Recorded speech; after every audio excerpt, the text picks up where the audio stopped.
This is the Mealtime Magic and Mayhem podcast. I'm Tricia Clark, your host, cooking coach, and kitchen mentor. We're here to talk about all things food, wine, travel, cocktails, and mealtime memories. So many memories are made around the table. We all know mealtime can be stressful, full of chaos and mayhem, but it's also the universal connector, a catalyst for communication and connection, and a time to create magic and memories. So many of our memories are tied to food, and I can't wait to share some of those stories with you here. I'm here to share ideas, inspiration, and stories to help you experience mealtime with a dash of magic and just a sprinkle of mayhem. You can expect new episodes weekly, including a mixture of interviews, personal stories, and some fun conversations about our adventures and misadventures in the kitchen and around the table. I hope you walk away feeling inspired to try something new in your kitchen or around your table to create more connection with your friends, family, and beyond. Thanks for being here. Hey there, my listeners of Mealtime Magic and Mayhem podcast. I'm super excited about our guest today, and I'm going to learn something alongside with you. I'm bringing in Katy Maag, and she is a laughter yoga teacher and therapist. She helps bring laughter and wellness to all the ages. So before starting to practice laughter yoga, Katy worked for over 30 years as a nurse. During this time, she's helped patients obtain better health after a heart-related incident with exercise and education. She also realized that stress is really hard on people and that people often faced with troubles forget to laugh and help release the stress. So true. We get caught up in our own nonsense and we forget to take a breath and really soak in and enjoy the moment. Laughter has many benefits, including stress reduction, increasing energy, and even enhancing mental and physical well-being. She's been a speaker for 30 plus years, a wealth of knowledge and experience, and I can't wait to learn more about laughter yoga. So Katy, welcome. Thank you for having me, Tricia. All right. So this is Mealtime and Magic Mayhem podcast. So we're going to start off with a little bit of fun and a little bit about food, and then we're going to shift gears into really learning more about laughter yoga. And then we'll talk about how all people can get in touch with you. So I always love to start with a fun question. And your table topic question today is, what TV host would you want to interview you? And my favorite part of these questions is, and why? Oh, my heavens. I don't know a lot of the interviews. I mean, I do go to the Hill and advocate for heart health. And I don't know, a political one would be kind of fun. Not really. I mean, they're a little more serious than I'm used to. Kelly, Ripa, maybe. That could be fun. I think so. And I think Aisha Taylor, because I do improv, and I think we could banter back and forth and have a really good time. Oh, I want to see you guys co-host a Whose Line Is It Anyway? Oh, that'd be fun. Oh, my God. Wouldn't that be a riot? Yes. Oh, yeah. We watched reruns of that all the time, and it never fails to just, I mean, it doesn't matter how many times we've seen it, and it doesn't matter how lewd, crude, ridiculous, or just bonkers it gets. We laugh so hard at that show. I would love to see one of those live. I just think that would be amazing. I'm actually part of an improv group. We meet together on Wednesday afternoon. There is two retired engineers. So you can imagine they're very structured, a retired school teacher, retired judge. And you would think they are so hilarious and so quick-witted and so fun. I just can't beat it.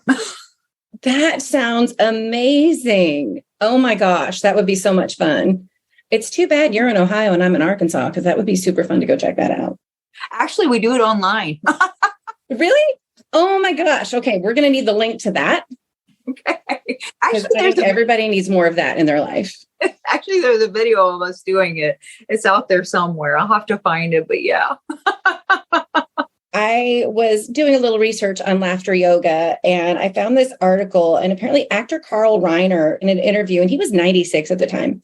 Laughter is my first priority. Every day he would tickle himself before he got out of bed. Like, he wanted to start his day with laughter. And I just think that's amazing. I'm not about to tickle myself. Tickling is not my form of laughter at all, not even a little. But I think that just speaks volumes to living to 96 years old, right? Well, look at Betty White. She was 99, almost 100. And she was very quick-witted and very laughing all the time. I mean, what isn't there not to like about laughter? Actually, babies, well, that's one of the first reactions interactions they have with their parents is laughter. It's smiling, then laughter. Yeah, you're right. And isn't it sad that somewhere along the way we kind of lose that? as we get bogged down, conditioned, whatever the word is that you want to use. And we lose that child wonder that happens with every new experience, right? Creates those moments of laughter. So, and I love to tie that together with, in my business, we're all about food and how do we create more connection around the table and how do we create situations of more laughter, and really challenging women to even embrace your failures in the kitchen. And I hate to use the word failure, but I know that's how it makes us feel. So keep in mind, I'm using this as feeling like a failure. The kitchen mishaps that we have when things don't turn out the way we thought they would, or the food's gross and we don't love it and the kids don't love it. You'll hear me say many times, even bad food can create conversation and laughter. So embrace those moments and like laugh it off, right? It doesn't have to be so difficult. The kitchen can be fun. It can be, I did a live video a few months ago and I was making these meatballs, and I love doing live video. I'm so comfortable with it. I'm like, yeah, making these meatballs. They're beautiful. I look down, I've put them in the oven. I look over and I've got 2 prep bowls full of ingredients that never went in the meatballs right there in front of me on the camera. And I just laughed it off and I was like, we'll just see how they turn out. Think about holidays and stuff when you were growing up. Think about the holidays where there was a mishap. You probably still go back and laugh about those. We do. Right? That's what memories are made of. If you can laugh at yourself, oh my gosh, I made a mistake, or I had something that, oh, okay. Those are the best memories. It honestly is. If you ever have a family member that's ill or whatever, it always goes back. And you always go to the kitchen. The kitchen is the center of the home, I swear, because everybody goes there. You go to somebody's house, where does most people sit? Right in the middle of the kitchen. Yep. Right there. There's a conversation. Yep. Boom. Absolutely. In fact, my mother used to make this casserole, and it was this layered casserole. I wonder if I would even like it as an adult, actually, but it was layers of rice and ground beef and cream corn, which I don't even like, and tomatoes. But as kids, very few things my mother cooked because I was a really picky eater. Why I ate this, I don't really understand. But my sister decided to make it once. And rather than topping it with paprika, she topped it with a ton of cinnamon. And it was awful. And I don't think she ever made that recipe again, but it's hilarious because it's one of those family staples that we all loved it. That story has lived for 30 plus years, which is just hilarious to me. But again, we've all had a good laugh about it over and over again. So share a little bit with me about, I get the sense that you've really figured out what works for you when it comes to meal planning and mealtime and cooking. And you clearly don't take things too seriously, which is amazing. So what does that look like for you? What have you found that really works for you that might help give somebody else an idea of something different to try? What I do is I like to plan ahead, because I have sometimes if I eat out, some food kind of bother my stomach. Some food doesn't, but some you just never know. Like when I go to work, I thought, oh, I'm going to eat this and it's going to be okay. Well, I was in distress the rest of the afternoon. So I just better off that I prep ahead. So I like to do freezer meals ahead or prep ahead meals. One of them that's like a famous one here is upside down pizza casserole. Tell me more about that. That sounds amazing. Oh, it is so easy. It's got hamburger, and you could do hamburger or sausage or whatever. And you brown that and you put the onions, which you normally do. And then I put spaghetti sauce in it. And then you cook that. I'm trying to think what's all in it now that I'm thinking about it. I think it's sour cream in it above that. Okay. And then I put the pepperonis and the cheese then. And then you take, the top is actually crescent rolls, and you roll that on top. Oh. And I always put a little bit of garlic butter on top. Or I take garlic and put butter. You know, like when you go to the restaurants and you have the sesame seeds on that, put that on top. And that freezes well after you've cooked it? I have froze it and it comes out fine. So is that one that you cook it, then freeze it versus freezing it and then cooking it? Okay. Correct. That is one. I'll be honest, I can make one, and there's 4 of us. I have 2 adult children, 20-year-old and 23-year-old, and then my husband and I. And that one of those will make us about 2 meals. Oh, wow. But that's great. Depends if somebody's really hungry, though, not so much. Yeah. Our kids are the same age. Sounds like we're in very similar life stages as well. Could be. Okay. So do you have any others that are like, I know you mentioned the upside down pizza. Is there another one? Or if you had a couple of tips that you were going to give somebody who was new to meal prepping or freezer meals from your own experience, what would a couple of those tips be? Chicken breast, you can make a lot with chicken breast or noodles. Hamburger helper is okay, but you can make your own homemade hamburger helper that's just by certain ingredients. I do like to do some of the freezer meals and you put them in the freezer and then just throw it in the crock pot, or you can put it in the oven, either one with that. We make a chicken cordon bleu soup, but that's got ham and it's got chicken and it's got potato gnocchi in it and some cream at the end and Swiss cheese. So it's chicken cordon bleu in a casserole, but in a soup form. That goes real well. That's real easy. That's when you can freeze. You know, you get the soup bone at Easter or Thanksgiving time. You always have that soup bone. What are you going to do with it? Perfect. I like to do that. That's an easy one. I'm trying to think some of the other ones I do that are real easy. Spaghetti's easy. I mean, that's an easy staple one. Those are great ideas. And for you listeners, I will find recipes or come up with a recipe for the upside down pizza casserole. And we'll be sure to link it in the show notes, whether Katy shares hers or we'll put both those links in the show notes. And freezer meals are a great way to take the stress off. They're great for planning ahead, but they're also great for those nights when you forgot to plan ahead and you're not really sure what to do. Well, actually, I had got this program through Passionate Penny Pinchers, and she has like recipes. Like I bought the freezer meal, so it has 5 recipes for the week, and then it gives 1 dessert. So it gives you 12 weeks of recipes and then 1 dessert. And I got an app on my phone called Recipe Index, but you can just pop it in there. The recipe's in there. It will populate. If you're going to say, because my husband doesn't cook unless I kind of leave a detail. It's Recipe Keeper is the app, and you can download that app. It costs, I think it's like $5. It's not much, but you can plan ahead what you're going to do. And the freezer meals actually have like cards that go with it that gives you instructions. You can do a PDF or you can do cards, and you can say what you need to do that prep for that day. Cool. I'll put that link in the show notes. We all need to find the resources that work for us. I love Pinterest and I love Google, but they can absolutely be a rabbit hole. And so we all need ways to keep us out of that Google, Pinterest rabbit hole. I use an app called plantoeat.com in a lot of my programs where you can save all your favorite recipes or import the URL. And then it has a drag and drop meal planning option. From there, it creates your grocery list. Okay. Same here. And it'll actually write out, it'll tell you planner. Like if you have the recipe and you have it in there and you have it in the cart or you have it in your cupboard, you can take that off that list. So it's easy if you want to use that, and then your Walmart ad or wherever you get your groceries that just bring it out to you. I've done that more than once. Trust me. Yeah. I don't go to the store anymore unless I absolutely have to. I spend too much that way. Same.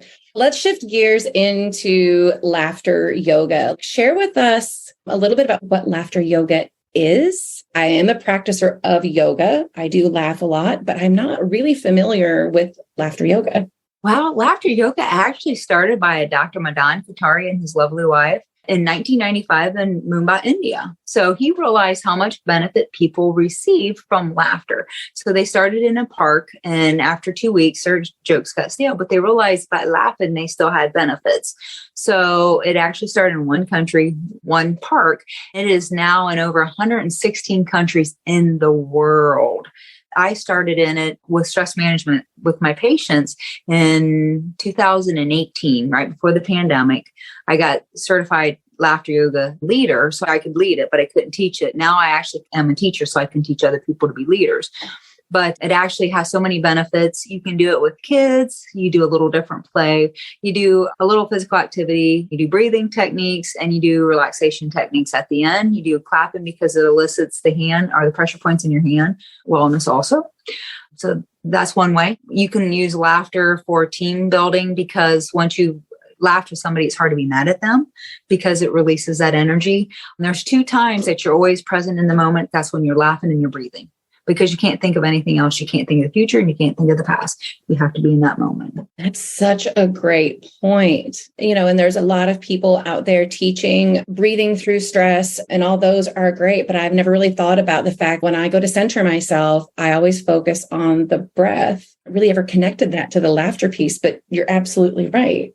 When you actually laugh, you actually take a very full deep breath. So you increase your oxygen by 50%. So there's physical benefits to it. I also do stress management classes, and actually 70-90% of all family doctors visits relate back to stress. So you can have physical ailments from stress. You can have emotional ailments from stress. You can have mental illness from mental problems from stress, like forgetting your phone and things that simple can be related back to stress. It's very interesting. When I first started it, you increase your oxygen by 50%. So when you do that, you think more outside the box also. And it's also a collaborator because they use it in companies. Actually, in Mumbai, India, they actually use it in their corporations before they even start their day, and in schools. That's amazing. Can you imagine if every company or even corporation like started their day with making their people laugh? What a better work environment people would have. It would be crazy. Well, it puts you in a positive spin versus, oh my God, I got to do my job again and blah, blah, blah, blah, blah. Because here's the study. The studies show that even if you're not involved in somebody's conversation and they're behind you and you hear them, your cortisol level, your stress level raises, even without even being in their conversation. So you think about somebody who's always constantly complaining or grumpy, your cortisol level's high without even being involved, just because you're hearing it. Yeah. And their energy is contagious. Correct. But also some of the positive energy is contagious also. Have you ever been at a stoplight, car next to you? They're laughing. You see them laughing. You start laughing. You don't even know what they're laughing at, but it's funny. It is. Yeah. So true. I love to hear you talk about that because one of my big things is about bringing laughter to the table and bringing conversation to the table. I do that through a myriad of table topics questions. And we always asked our kids, what was the worst part of your day, the best part of your day? And then I always ended with, what was the weirdest part of your day? Because it was guaranteed to make it something that would make us laugh or just to get the conversation stirred a different way than how was your day today or what did you learn? They don't want to talk about school anymore than we want to talk about work. Quite honestly, right? And so what are some of the things that you tap into when you're laughter starters, I guess, if you will? We do deep breathing exercises. I like to start where I have the person scan their body to see where their level is. 0 is, oh my gosh, I'm horrible today. 10 is so amazing. I don't know why I'm here, and scan your body first before we even do it. Because it's kind of hard if you don't do that. You don't have a reference from where you start to where you're done. Where did you go? How much benefit did you feel like you got? Because if you ask at the end, if they've not had a scale beforehand, it's going to be kind of murky. So qualitative versus quantitative data, the qualitative, not as well. But that's how we range it. But I even have people sometimes when I get on a meeting with somebody, because it's easier to feel more grounded, is just do a couple deep breathing exercises. And it's just a matter of breathing in. We can do that right now if you want. So we'll just practice right now. Take a deep breath in and exhale. And take another deep breath in and hold. And exhale. Now this time we're going to laugh when we exhale, just to get all that extra junky air out of there. Okay. So you're going to take a deep breath in and laugh out.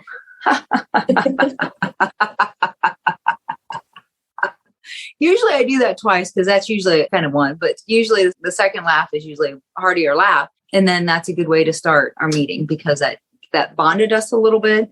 And then we can be on the kind of the same page. Oh, that's beautiful. So do you teach these classes online or just in person? I do in person. I actually go into some corporations and help them with some of their programs. I'm 2 years into Applied Therapeutic Humor. So I don't know if you've ever heard of them. Mm-hmm. It's an organization that is spreading humor throughout the world.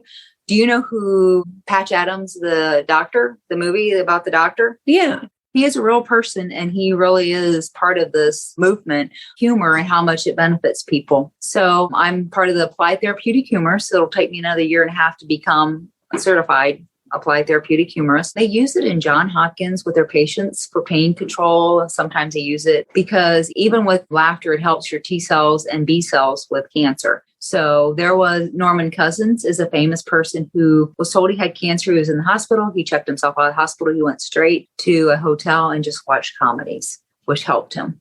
If nothing else, it helped his mood, but it actually helped him. They said cancer was almost all gone.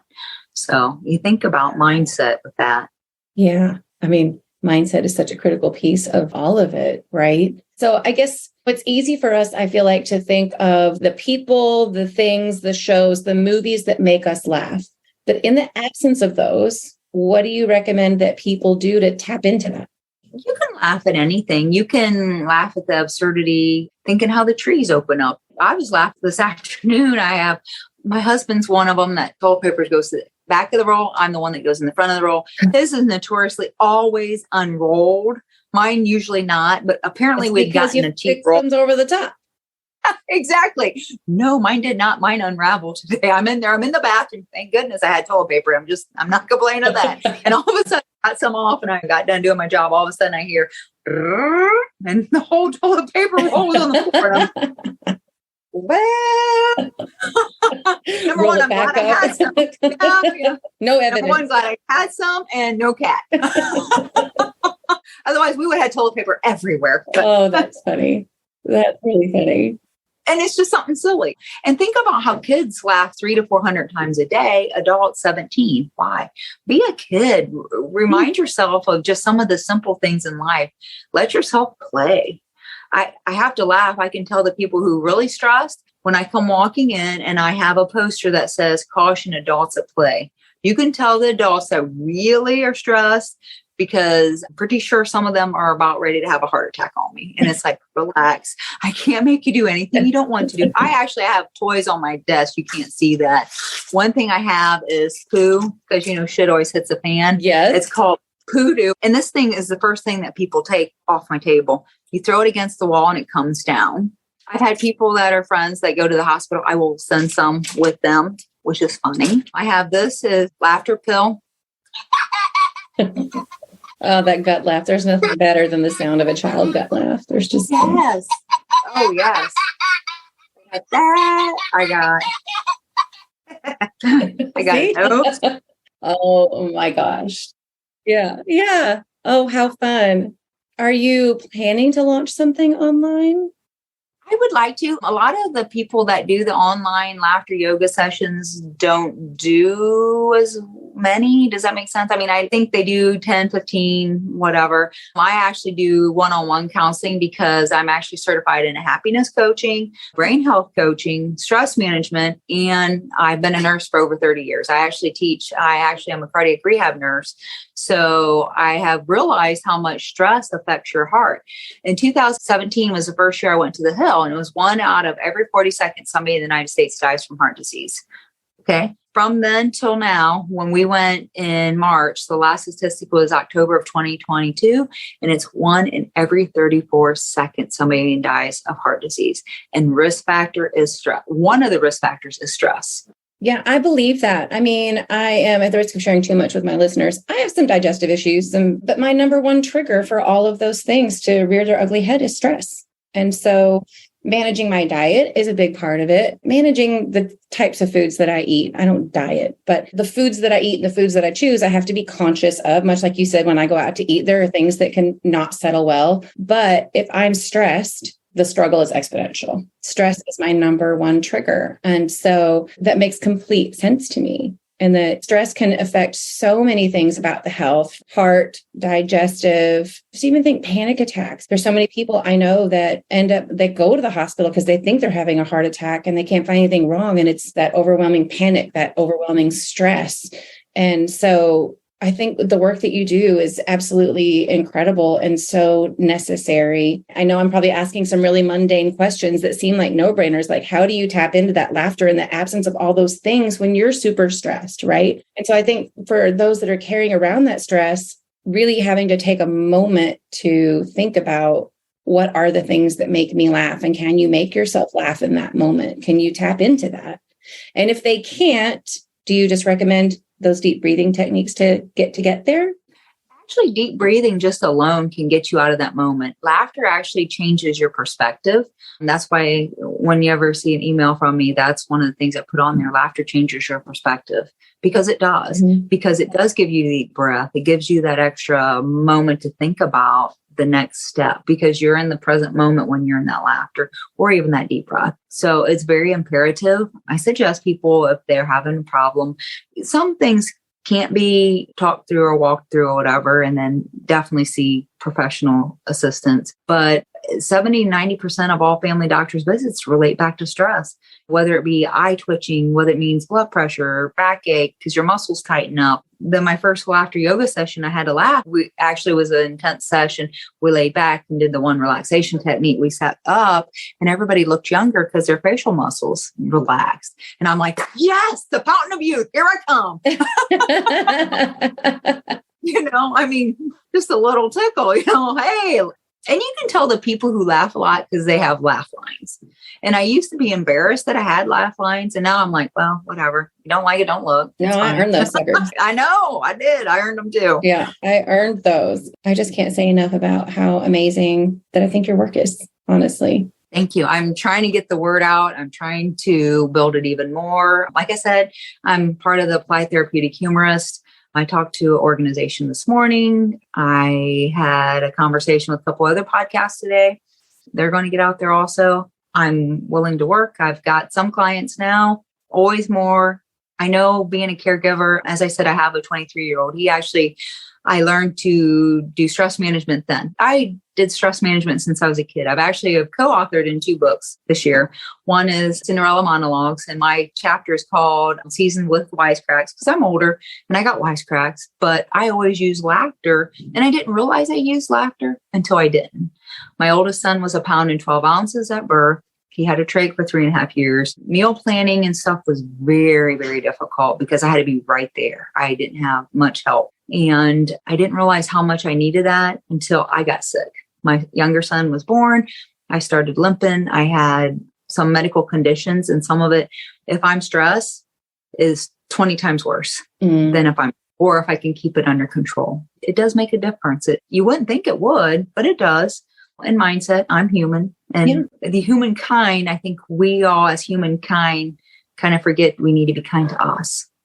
Yes, absolutely. Well, where can everybody get in touch with you, follow you, reach you? What would you like them to do to get in touch with you? Oh, please. I have a Facebook page called KM Wellness Consulting. I also have a LinkedIn page, KM Wellness Consulting, or you can look up Katy Maag. I tell everybody I'm boring, but I'm probably not really boring. I just kind of say that because I think I might be. I think I am. So far, you've got a wealth of experience. You laugh a ton. You're involved in improv. I would hardly say you're boring. I'm quick-witted, maybe. I don't know. Quick-witted for sure. Yes. Yeah. Well, I have to laugh because we live in a very rural area. And somebody said that we were at Phoenix and they said, oh, you're very quick-witted. I said, look, my nearest neighbors are cows. You have to build your own entertainment. I'm just saying. The cows are probably a tough crowd. They are, If Bessie don't do a move, meh. Yeah. It's been such a pleasure to talk to you. We will definitely drop your links in the show notes. I would love to drop the links to your recipes in the show notes. Yep. And you guys remember that laughter and what Katy's talking about really taps into the same energy as when I'm talking about bringing joy and connection to the table. Both really create a supportive and positive environment for you to get out of the stress and overwhelm and really thrive.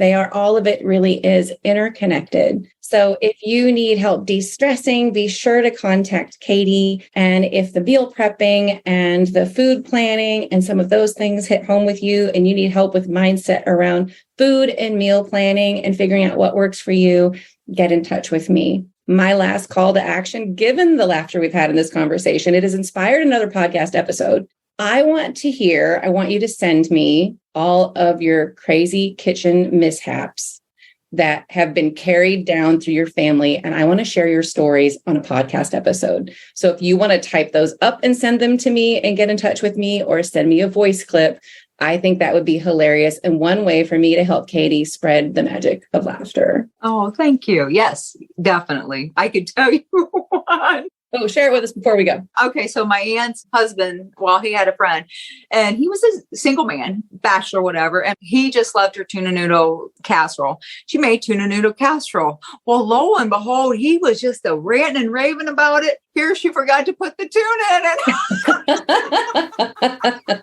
So it's really noodles and sauce that he loves, not necessarily the tuna, which makes total sense to me. That's hilarious. I'd probably eat twice as much tuna noodle casserole without the tuna. No, that's great. So when you said that, I had to tell that story as well. Yeah. So thank you again. We will talk again soon. And Thank you again so much. I hope you have an amazing rest of your day and enjoy your holiday weekend. Thank you. You also. Thanks so much for listening. And if you enjoyed this episode, please go hit that follow button, subscribe, leave us a review. And if you're ready to change what mealtime looks like for you, breaking that cycle of chaos and having more fun in the kitchen, build some confidence and discover your love of cooking, schedule your free Dish with Trish call at the link in the show notes. We'll chat a few minutes and you'll walk away with personalized strategies to take your mealtime routine from tired to inspired. See you next time.